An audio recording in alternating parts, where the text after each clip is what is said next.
Media Israel melaporkan bahwa pemerintahan Israel mengalami kesulitan mencapai keputusan mengenai isu-isu utama. Situs berita Israel Ynet melaporkan ada 3 menteri memutuskan untuk mengundurkan diri dari pemerintahan Perdana Menteri Israel Benjamin Netanyahu. 3 menteri tersebut menganggap Netanyahu yang bertanggung jawab atas kondisi yang memburuk dalam eskalasi konflik Israel-Hamas-Palestina. Ynet melaporkan pemukiman Kiryat Shmona telah menjadi seperti kota hantu dengan jalan-jalan kosong dan para pemukim yang hidup dalam kepanikan dan ketakutan. Mereka yang dievakuasi dari sana tidak mendapatkan akomodasi di hotel. Menurut situs berita tersebut, Netanyahu ragu-ragu mengenai operasi darat karena ia khawatir ada 2 pihak yang terlibat secara bersamaan.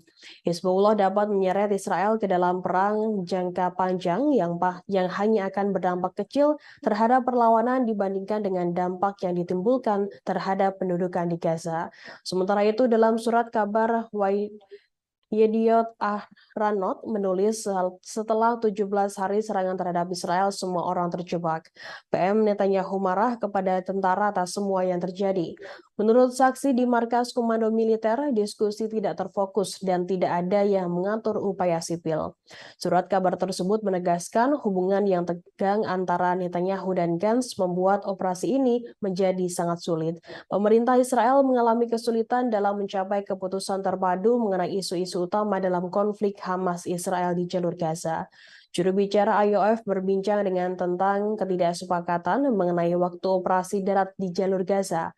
IOF juga menyinggung soal krisis kepercayaan yang muncul antara Netanyahu dan tentara Israel dalam kabinet yang menyusut dan berkembang. Dalam Ynet tersebut, IOF menyinggung soal rumah yang bisa dibangun kembali namun berbeda dengan kepercayaan yang sulit untuk dibangun lagi. Surat kabar tersebut menunjukkan perang di Gaza telah mengakibatkan kebingungan dan perselisihan antara pemerintah dan tentara.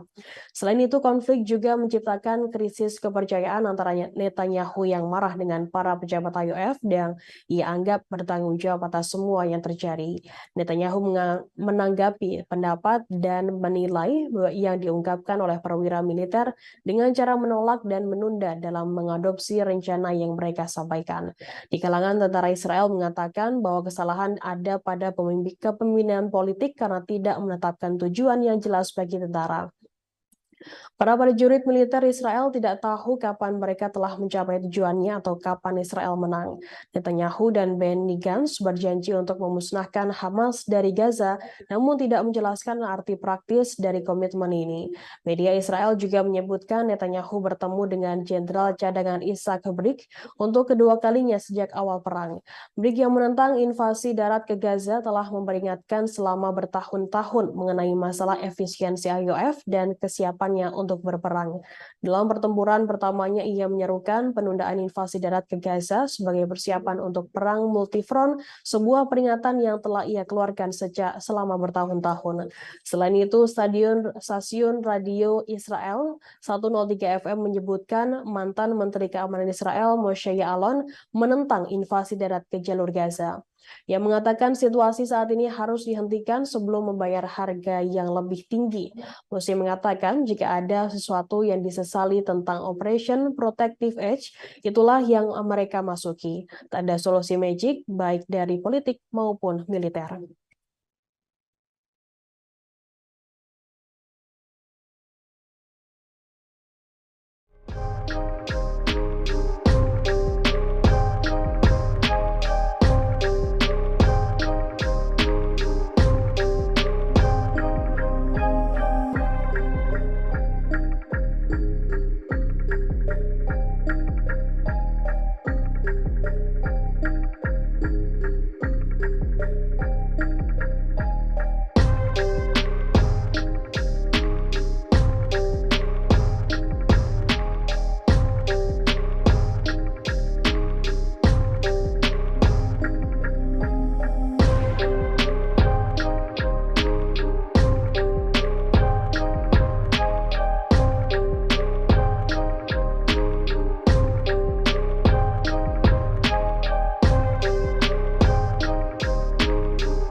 Download Tribun X sekarang, menghadirkan lokal menjadi Indonesia.